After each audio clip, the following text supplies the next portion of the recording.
The room was dark, save for the soft glow of the night lamp shaped like a little star. The house was silent. In the billionaire's mansion, silence was usual after midnight, except for the faint sound of children's steady breathing. But what wasn't usual was the sight he saw when he quietly opened the door.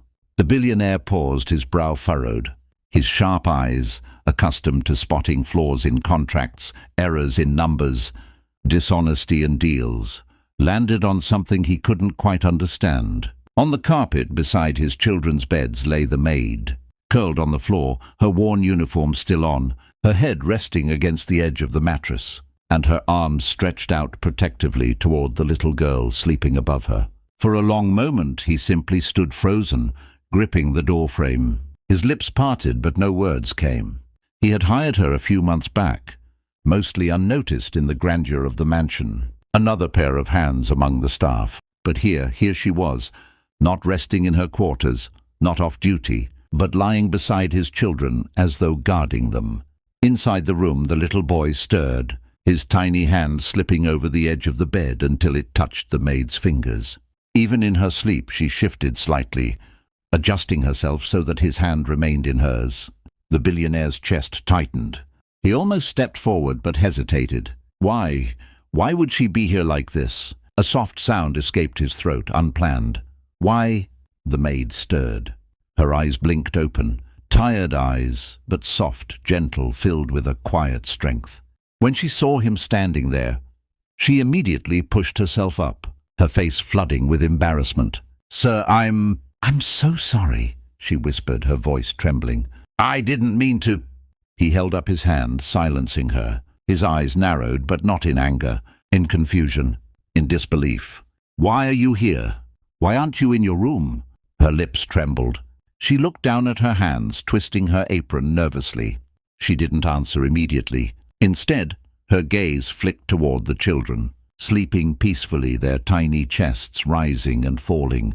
Her eyes softened again before she dared to explain. She swallowed, her voice breaking. "They wake up at night sometimes, nightmares, they cry. And when I heard them the first time, I came in. I stayed. They held my hand until they fell asleep again. After that, they wouldn't let go." The billionaire felt something stir in him, something he hadn't allowed in years. He stepped into the room, his polished shoes sinking into the carpet. His eyes swept from his daughter's small frame to his son's gentle breathing. He whispered, almost to himself, "They never told me." The maid's voice cracked again, low, fragile. "Children don't always tell their parents when they're afraid. Sometimes they just need someone near, someone they feel safe with." She bowed her head. "I didn't mean to overstep. I only wanted them to sleep peacefully." He studied her. This woman, someone he barely noticed in the daily rhythm of the house, someone whose name he rarely spoke, was here, giving his children something money could not buy. Comfort, warmth, presence. His jaw tightened as he asked, more softly now, "And you've been doing this every night?" Her silence was the answer. She clutched the apron in her hands and nodded faintly, unable to meet his gaze. The man's throat felt dry. Memories flashed. His long nights at the office, his relentless travel, his determination to build an empire. He had provided them with everything: tutors, clothes, toys, luxuries. Yet he hadn't provided this. He hadn't provided himself. The maid whispered again, her voice filled with honesty that could not be faked. "They're just children, sir. They only want someone to sit by them in the dark." For the first time in years, the billionaire felt his heart ache, not from loss, not from stress, but from realization. He turned away sharply, unable to show the emotion rising in his chest, but his eyes, hard, cold for so long, gleamed with something unspoken. He wanted to speak, to thank her, but the words tangled on his tongue. The silence stretched, broken only by the sound of the children breathing. Finally, his daughter stirred, half asleep, mumbling softly, "Don't go." Her little hand reached blindly for the maid's arm. The maid instantly leaned closer, brushing the child's hair gently, her presence calming her back into slumber. The billionaire exhaled, a heavy breath that seemed to carry the weight of his pride and his loneliness all at once. "Stay," he said suddenly. His voice was deeper than before, less guarded. The maid looked up, startled. He repeated it, slower. "Stay, tonight, with them." Her eyes widened, then softened with gratitude. She nodded quietly, sitting back down near the bed. The billionaire lingered at the doorway. He watched as his children clung to her even in sleep, watched as she gave them the security he hadn't realized they craved. And for the first time in a very long while, he questioned himself. Not his wealth, not his business. Himself. In the darkness of that room, something unspoken began to change. He turned and left silently, but the image followed him. The maid on the floor beside his children's beds, holding their tiny hands as though they were her own. Little did he know, this was only the beginning of what he would discover about her, and about himself. The next morning the mansion stirred awake with the usual rhythm, the clinking of silver trays, the faint hum of vacuum cleaners, the shuffle of staff moving quickly to prepare the day. But in the billionaire's mind, the image of last night lingered like a shadow that refused to fade. At breakfast, he sat at the long mahogany table, his children eating quietly at the other end. His son pushed the food around on his plate, while his daughter hummed softly to herself. Normally, he would be too distracted with emails to notice, but this morning he noticed everything. His eyes lingered on them, searching for something he hadn't bothered to see before, and when his daughter looked up, he saw it, a lightness in her eyes when she caught sight of the maid standing discreetly by the wall. The girl smiled, a true, unguarded smile, and the maid returned it with one just as gentle. The billionaire spoke suddenly, his voice breaking the usual silence. "Did you sleep well?" His daughter blinked, surprised. "Yes, Daddy. I slept very well." Her eyes flicked to the maid as though sharing a secret. The man set down his fork, his chest tightening again. He cleared his throat, forcing his voice steady. "Good. That's good." When breakfast ended, he motioned for the maid to follow him to his study. She obeyed quietly, walking with small steps, her hands folded nervously in front of her. The door shut behind them, the air inside heavy with unspoken questions. He turned to her, his expression unreadable. "Tell me the truth. Why do you really stay with them at night? There must be more than just nightmares." She looked down, her fingers tightening on the hem of her apron. Her voice was soft but steady. "They miss you, sir." The words struck him like a blow. She continued, her eyes glistening though she tried to remain composed. "Sometimes they cry not because of bad dreams, but because they wake up and don't see you there. They ask for you." Her voice cracked. "And when I can't bring you, I stay, so they don't feel alone." The billionaire's throat tightened. He turned away, staring at the shelves lined with books and awards, symbols of his success, proof of the life he had built. Yet suddenly, all of it felt hollow compared to what he was hearing. His voice was low, almost defensive. "I work for them. Everything I do, this house, their future, their comfort, it's all for them." The maid took a small step closer, her words trembling but honest. "Sir, forgive me for saying this, but sometimes children don't want the world. They only want their father." Silence filled the room, heavy and suffocating. He wanted to argue, but he couldn't. Deep down, he knew she was right. For the first time, he let himself remember. His late wife's smile, the way she used to sit by the children's beds, her patience when they cried in the dark. After she was gone, he had buried himself in work, convincing himself it was for the best. But now, in this woman's voice, he heard an echo of what his children had lost. His voice cracked, softer now. "And you. Why do you care so much? You don't owe them this. Or me." The maid's eyes filled, but her chin lifted with quiet dignity. "Because I know what it is to be a child in the dark, sir. To cry and have no one come. I swore, if I ever had the chance, I would never let another child feel that way." The billionaire's chest constricted, the pain almost physical. He stared at her, seeing her not just as a maid, but as a woman carrying her own scars, her own silent promises. Before he could respond, the study door burst open, and his daughter ran in, clutching a crayon drawing in her tiny hands. "Daddy, look what I made."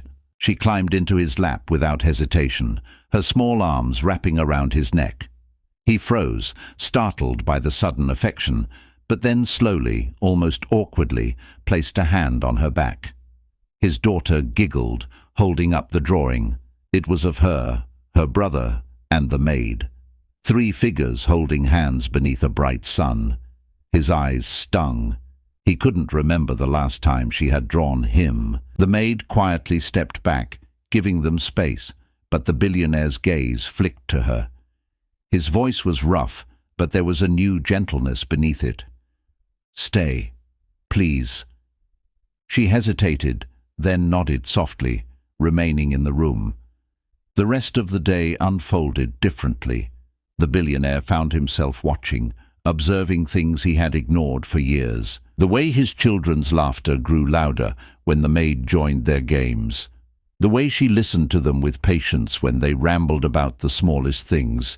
The way they leaned into her presence as though it was the most natural thing in the world. That evening, when the children prepared for bed, the billionaire lingered by the doorway. He watched as the maid tucked them in, humming softly. His son clung to her sleeve.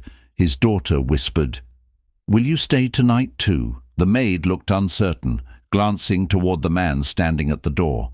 He swallowed hard, then stepped into the room.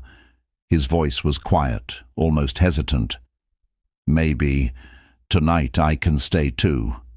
Both children's eyes lit up, surprise and joy shining in them. His daughter patted the space beside her bed eagerly. "Yes, Daddy, stay with us." The billionaire lowered himself onto the floor, his expensive suit creasing against the carpet. For once, he didn't care. His son nestled close. His daughter reached for his hand. And in that simple moment, he felt something he hadn't felt in years, a sense of belonging that no boardroom, no bank account, no empire had ever given him. He glanced at the maid who was seated nearby, her eyes soft with quiet pride. For the first time, their eyes met not as employer and employee, but as 2 souls who understood the weight of what it meant to love children, not with wealth, but with presence. As the children drifted to sleep, the billionaire whispered into the darkness, almost to himself, "Maybe I've been building the wrong empire." The maid heard but said nothing. She only stayed, as she always did, beside the children, in the quiet glow of the night. And the man, for the first time in years, didn't leave the room. He stayed too. Little did he know, the reason behind her devotion, the secret of her past, was yet to be revealed. The following week, the mansion felt different. Laughter echoed in the halls more often. The children seemed lighter, freer. Even the staff noticed the change in their employer. The once distant man, always buried in meetings and phone calls, was now appearing at bedtime, sitting with his children, asking them about their drawings, their dreams, their fears. But the mystery of the maid still lingered in his mind. Every time he looked at her, he saw the quiet strength, the tenderness she gave his children, and the hidden pain in her eyes. He knew there was a story behind it, a reason she stayed beside them every night. One evening, after the children had fallen asleep, he found her in the kitchen, wiping down the counters, though the room was already spotless. She froze when she saw him enter, then lowered her gaze, uncertain why he was there. He spoke softly, no longer with the commanding tone of a master, but with the searching voice of a man trying to understand. "Tell me, why do you do this? Not just because of my children. Why do you give so much of yourself when you could simply do your job and leave?" Her hands stilled. For a long moment she didn't answer. But then she set down the cloth and turned to him, her eyes shining with unshed tears. "Because I once was like them," she whispered. His breath caught. Her voice trembled as she continued. "I grew up in a house where no one came when I cried. My parents, they struggled, they worked, they were too tired. I remember nights of lying awake, terrified, alone in the dark. I would whisper to myself, just hoping someone would come. But no one ever did." She paused, wiping a tear quickly before it fell. "And I promised myself, if I ever had the chance, no child around me would ever feel that emptiness. Not if I could help it." The billionaire stood frozen, her words striking him deeper than any speech he'd ever heard in a boardroom. She lowered her voice further, pain slipping into every word. "I couldn't save myself back then, but I can save them from that same loneliness." She glanced toward the children's room. "That's why I stay. That's why I give them my time, my presence, my care, because sometimes that's all a child needs." The billionaire's vision blurred. For years he had drowned himself in wealth, convincing himself he was a good father because he provided everything material. But now, standing before this maid, he realized the truth. He had been absent where it mattered most. He swallowed hard, his voice cracking. "I thought money could replace me. I thought building an empire would protect them. But it seems you, not I, have given them what they needed most." The maid shook her head gently. "No, sir. I only filled the silence until you came back to them. They don't just need me. They need you." Her words broke something inside him. For the first time, he allowed himself to weep. His shoulders shook as he covered his face with his hand, ashamed of how blind he had been. The maid hesitated, then stepped closer, her voice steady, but filled with kindness. "It's not too late. Children don't count the nights you missed, sir. They only remember the nights you showed up." The billionaire dropped his hand slowly, his eyes red, his voice raw. "Then I'll show up. From now on, I'll show up." At that moment, the sound of tiny footsteps interrupted them. His son appeared in the doorway, rubbing his eyes, holding his stuffed toy. "Daddy, are you coming back to bed?" The billionaire's chest tightened. He bent down, scooping his son into his arms. The little boy's head rested on his shoulder, warm and trusting. "Yes," he whispered, his voice trembling with conviction. "Yes, I'm coming back." The maid smiled softly, tears glistening in her eyes as she watched him carry his son toward the bedroom. For the first time, she knew. Her promise to herself had been fulfilled, not because she had replaced their father, but because she had awakened the father inside him. That night, the billionaire lay on the floor beside his children, holding their hands as they drifted to sleep. The maid sat nearby, her heart finally at peace. And in the silence of that room, the walls of pride and distance crumbled, replaced by something stronger: love, presence, and family. As the night deepened, he whispered into the darkness, not to his children, not to her, but to himself. This is the empire worth building." And he stayed. In life, we often think that grand gestures, big achievements, or endless work are what our loved ones need. But sometimes what matters most is the simplest act: the quiet presence, the hand that holds theirs in the dark, the willingness to sit beside them when they're afraid. Wealth fades, trophies gather dust, but love and presence remain etched in memory forever. So tonight, ask yourself, who needs you to show up? Sometimes the greatest empire you can build is the bond with the people who love you, because in the end, it's not about what we leave for our children.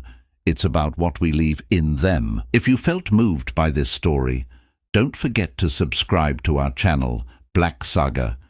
Drop a like. Share this video with someone who needs it today, and leave us a comment about the person in your life who showed up for you when you needed them most.